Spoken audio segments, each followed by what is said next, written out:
Hi, I'm Pastor Kerry. Before we get started, there are a few things I want to encourage you to have on hand. First, I want to encourage you to have a set of the sermon notes.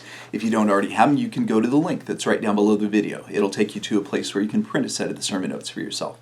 I also want to encourage you to have some communion elements. You'll want to have some bread or a cracker. You'll want to have some juice or some wine. If you don't have juice or wine, really any beverage would suffice. But you'll want to have those communion elements because here in about 20 minutes, when we get to the end of the sermon, we'll move right into a time of communion with you. So, if you need any of those things, then I would encourage you to pause the playback, get whatever you need. Once everything is ready, then go ahead and resume the video. So when I was growing up, as a kid, there was a fast food place that I loved to go. And I know that you're guessing right now that it was McDonald's. And don't get me wrong, I was a normal kid. I really liked McDonald's a lot. But that wasn't my favorite place to go for fast food. My favorite place to go for fast food, just simply because I loved the food that they had.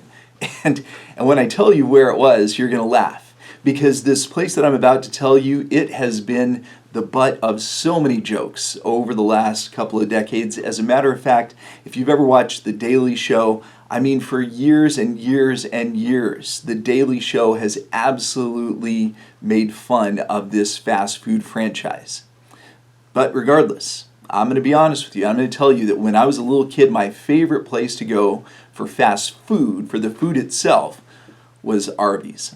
I absolutely loved Arby's. I loved their roast beef sandwich. I loved the Arby's sauce that you put on the sandwich. I loved Arby's when I was a kid. I loved Arby's when I was a teenager. I loved Arby's when I was in my 20s, my 30s, my 40s. I still love Arby's now. I just love their plain old roast beef sandwich with their Arby's sauce on it. I just think it's delicious. And so make fun of me if you like, that's perfectly fine. And if you are like me, and if you are an Arby's connoisseur, then you probably know that over the past several decades, Arby's has introduced so many additional things to their menu. They aren't just roast beef sandwiches, and you know that they will add things to their menu, take things off their menu. One of the things that they added to their menu, it's been decades ago at this point, was curly fries. And if you've ever had curly fries, you know that one of the things about them is that they aren't like the plain Jane fries at McDonald's. And again, nothing against the fries at McDonald's. They are quite tasty. But the curly fries have a ton of seasoning that's just baked right into the fries. And so decades ago, my favorite meal at Arby's became the roast beef sandwich with curly fries. And I would get the Arby's sauce on top of the sandwich, and then I would get the Arby's sauce in the little paper cups to dunk my curly fries in. And it's interesting because probably about 7 years ago, give or take, 7 or 8 years ago, I went to Arby's and I got my favorite meal, and I noticed that afterwards I had a little bit of heartburn, and I thought, oh, well, that's too bad, and I thought, well, no big deal, I'm sure it won't happen next time. So I don't know how long it was. It's not like I go to Arby's every week, just so you know, it's not like I go there constantly, but I went to Arby's then the next time, and I got the same thing, got the roast beef sandwich, got the curly fries, and once again, I kind of had some indigestion afterwards. It just didn't set right with me, and I thought, that's interesting. Thought, I guess I'm getting old. I guess I can't handle the same spicy and I know you're thinking Arby's ain't spicy, but with all that combination of spices and the oil that the curly fries gets cooked in and yada yada yada. It didn't sit right with me anymore. And so I gave it one more shot. Sure thing, I had the indigestion once again. And so then I thought, wow, well, this is really a bummer. I wonder if it's the curly fries. I kind of suspected that it was, or is it the Arby's sandwich itself? So the next time I went to Arby's, I know this is really interesting to you, isn't it? You're hanging on every word. This is like riveting stuff, isn't it? But the next time that I went to Arby's, I got the roast beef sandwich, but I got their plain fries, their crinkle fries or whatever. And I didn't get the heartburn afterwards. And so the next time I got the crinkle fries again, didn't get the heartburn afterwards, and so I finally figured out that It's the curly fries. I like them, but they don't like me. I just can't have the curly fries anymore. And that's a thing for a lot of us as we get older, as we get into our 50s, and even beyond that. There are certain things that we enjoyed when we were younger that we can't do those things anymore. And the reason that I told you that incredibly boring story is because when I was taking a look at our lectionary New Testament reading for this coming Sunday, June 25th of 2023, this passage talks about leaving something behind. And I thought about, I've experienced that when I had to leave curly fries behind. Now, the example that I came up with was an incredibly silly example. The example that this passage is going to share with us is an incredibly important example. Arguably the most important example you could possibly imagine. So, having prefaced it in that way, let's take a look at that lectionary New Testament reading for June the 25th of 2023. I also want to tell you before we jump into the passage that I'm going to be using not the New International Version that I normally use. Instead, we're going to be taking a look at the Message translation. Now, those of you who have been listening to my sermons for a long time, you know that honestly, 99% of the time, I use the New International Version. But every once in a blue moon, I'll come across a passage that I'll think, the NIV translation, I don't know that it pulls out all of the nuance in that passage. And in those occasions, I'll take a look at the Message translation. And there have been times when I've looked at the Message translation and thought, I don't like that either. And so I've stuck with the New International Version. But this was an occasion when I looked at the NIV and I thought, that's kind of dry. Let's take a look at the Message translation. And I loved what Eugene Peterson did with the Message translation. So that's why we're going to be using the Message translation of Romans 6, verses 1 through 11. So what do? Keep on sinning so God can keep on forgiving? I should hope not. If we've left the country where sin is sovereign, how can we still live in our old house there? Or didn't you realize we packed up and left there for good? That is what happened in baptism. When we went under the water, we left the old country of sin behind. When we came up out of the water, we entered into the new country of grace, a new life in a new land. That's what baptism into the life of Jesus means. When we're lowered into the water, it is like the burial of Jesus. When we are raised up out of the water, it is like the resurrection of Jesus. Each of us is raised into a light-filled world by our Father so that we can see where we're going in our new grace-sovereign country. Could it be any clearer? Our old way of life was nailed to the cross with Christ, a decisive end that... Can I try that sentence again? Let's try that again. Could it be any clearer? Our old way of life, hopefully it'll be any clearer after I read this properly. Could it be any clearer? Our old way of life was nailed to the cross with Christ, a decisive end to that sin-miserable life, no longer captive to sin's demands. What we believe is this: if we get included in Christ's sin-conquering death, we also get included in his life-saving resurrection. We know that when Jesus was raised from the dead, it was a signal of the end, of death as the end. Never again will death have the last word. When Jesus died, he took sin down with him. But alive, he brings God down to us. From now on, think of it this way. Sin speaks a dead language that means nothing to you. God speaks your mother tongue, and you hang on every word. You are dead to sin and alive to God. That's what Jesus did. May God bless the reading of the powerful and the profound and the thought-provoking and the tongue-twisting word.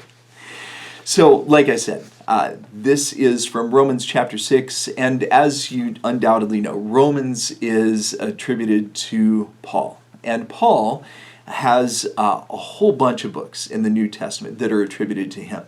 And with a lot of those books, Paul was writing to churches and addressing problems that they had at those churches. It was almost as if Paul was writing in response to letters that he had received from those churches.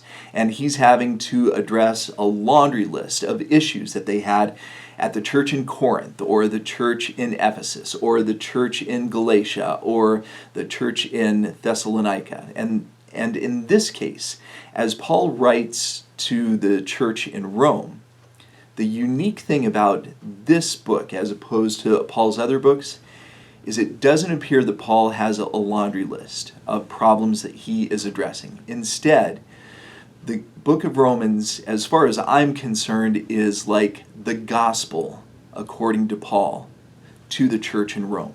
This is basically Paul explaining Christianity from A to Z to the Christians in Rome. And so, by the time we get to Romans chapter 6, what Paul has just done in Romans chapter 5 is he has explained the concept of grace to them. And what we have to remember is that any time Paul wrote to any of these churches, he was writing basically to two different groups of people within these churches. First and foremost, he was writing to his fellow Hebrews, those who had been born and raised in the Jewish faith. They had grown up doing their best to follow the 10 Commandments and all of the other commandments. But Paul was also writing to the Gentiles who had converted to Christianity. And in many cases where the Romans had the Hebrews, the Jews, had this very strict religious upbringing. On the other hand, many of these Gentiles had no religious upbringing. And so Paul has to kind of try to thread the needle as he's addressing both of these groups. So again, in Romans chapter 5, he's been talking about this concept of grace, which would have been a radical concept at least as far as Paul's fellow Hebrews were concerned.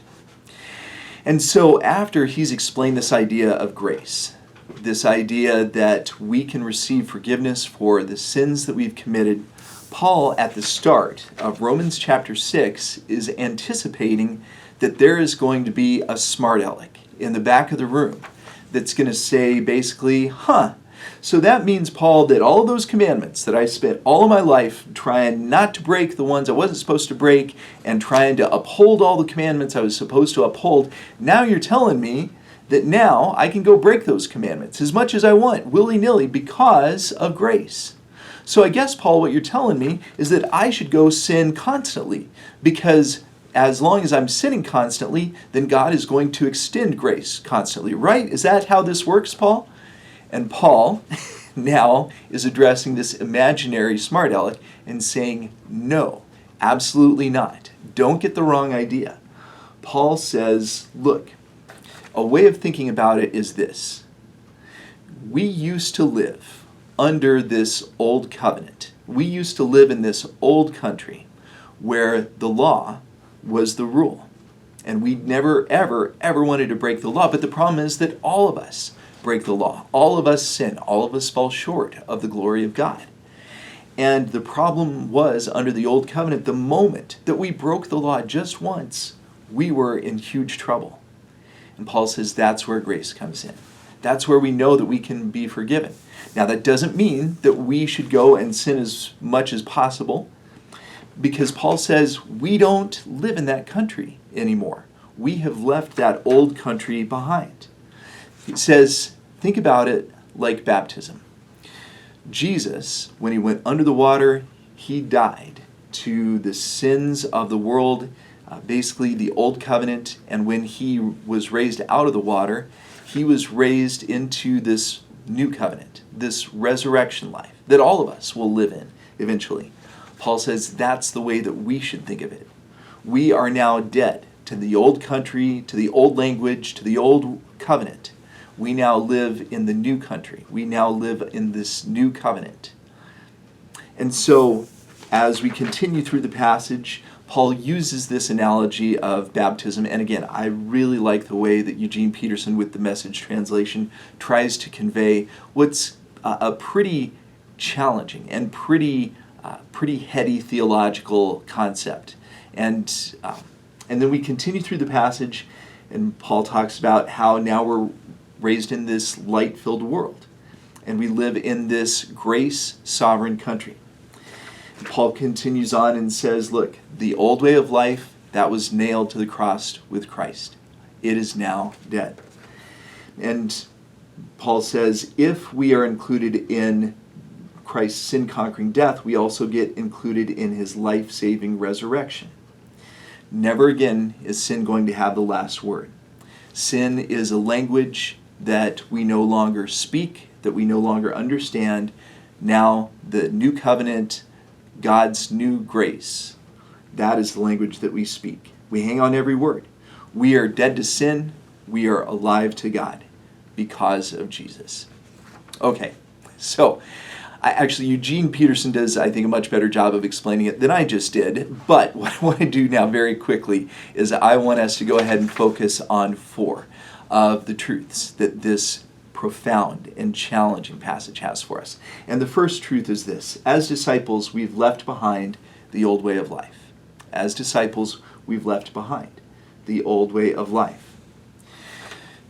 Like Paul says in this passage, that's the old covenant, that's the old country, and we are dead to that. And something that I just want to point out to you very quickly, there's more that I can say about this, obviously, but I just want to ask you that if you know that you have left that old way of life behind, then I wonder why some of us, and honestly, I'm probably including myself here, I wonder why some of us still hang on to something from that old life.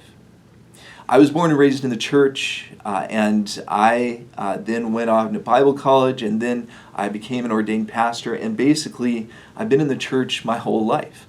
And I know some people that have spent their entire lives in the church. They would say that they probably had their prodigal son or their prodigal daughter moments, but then they came back.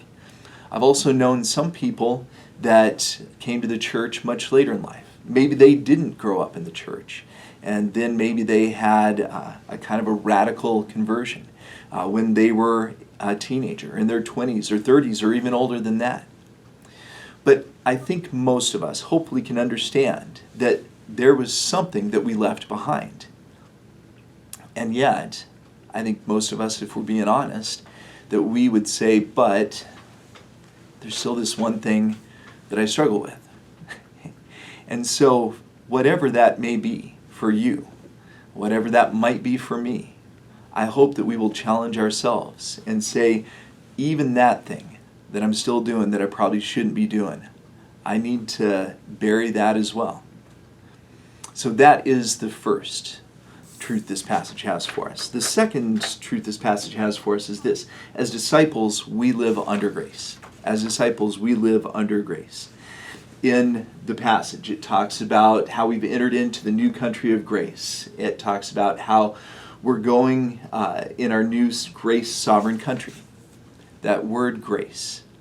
And again, I think that for most of us, especially those of us who grew up in the church, we understand the concept of grace.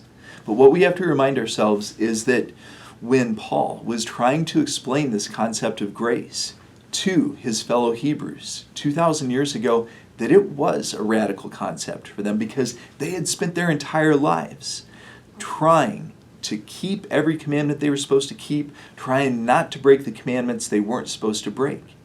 And Paul was saying, you know what? None of us have been perfect about that, and it's okay because we now live under grace. And friends, I hope all of us will take that to heart, that we live under grace. If you grew up in the church like I did, then you probably grew up singing that classic Christian hymn, Amazing Grace. How great the sound that saved someone like me. I once was lost, but now I'm found. Was blind, but now I see. I think that hymn and those lyrics do a pretty good job of capturing what Paul is saying in this passage as well, don't you? And one thing I would also quickly mention to you is that if I am the recipient of grace, and if you are the recipient of grace, then shouldn't we turn around and extend grace to the people around us? If God is going to go so far to extend grace to us, then I feel like the least that I can do is to extend grace to the people that God has put in my life. And I hope that's true for you as well. So that is the second truth. I need to hurry on. The third truth is this. As disciples, we live in the light. As disciples, we live in the light. In verses 3 through 5, Paul talks about how each of us is raised into a light-filled world by our Father so that we can see where we're going. And friends, you probably remember in the Sermon on the Mount, I believe it's Matthew 5:16, where Jesus talks about how you and I, how we are the light of the world. And think about the implications of that. It's good to live in the light. It's good to be able to see where we're going, just like Paul says in this passage. But when we live in the light, people can see what we're doing. And so there is a responsibility that you have and that I have to hopefully set a good example.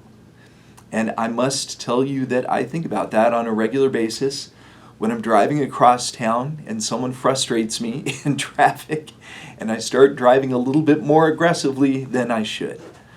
I want you to know that I really do try to think about that. I have not arrived yet. I have not become the perfect driver. I still have not put a little Jesus fish on the back of my vehicle for a reason. I still haven't put a Southview sticker on the back of my vehicle for a reason. But I want you to know that I'm still working on it. I'm still trying to give that up. I'm still trying to leave that behind me as well, like this passage talks about. All right, that is the third. And the fourth truth this passage has for us is this. As disciples, we must remember that death doesn't have the final word. We will be resurrected. As disciples, we must remember that death doesn't have the final word. We will be resurrected. Like Paul says in verses 6 through 11, if we get included in Christ's sin-conquering death, and we do, we also get included in his life-saving resurrection. Never again will death have the last word. And friends, that is a beautiful thing. That is a beautiful promise for all of us. You know, I'm recording this on a Friday afternoon. And earlier today, I had a family from the church call me and tell me that one of our church members was getting to the end of his life. And they wanted to know if I could come over and say a prayer with this church member and with the family. And so that's what I did. And I went and I prayed with this person, and I told this person, I know that I'm going to see you on the other side. And a couple hours after that, probably about 2 or 3 hours ago, the family called me and said that this individual had passed away. And it's painful. But I know that I am going to see this person again. And the reason that I know that, and the reason that you know that, is because death doesn't have the final word. Because, friends, just as Jesus rose from the dead, just as Jesus was resurrected, we will be resurrected as well. And right now, I'm short on time, but I want to encourage you to grab your communion elements, and I'll go ahead and grab mine. As I'm grabbing them, I'll remind you of Jesus' words recorded in 1 Corinthians chapter 11, where Jesus said, "This is my body, which is for you. Do this in remembrance of me." And I would invite you to partake with me at this time. And Jesus said, "This is the new covenant. Do this whenever you drink in remembrance of me." And I would invite you to drink with me at this time.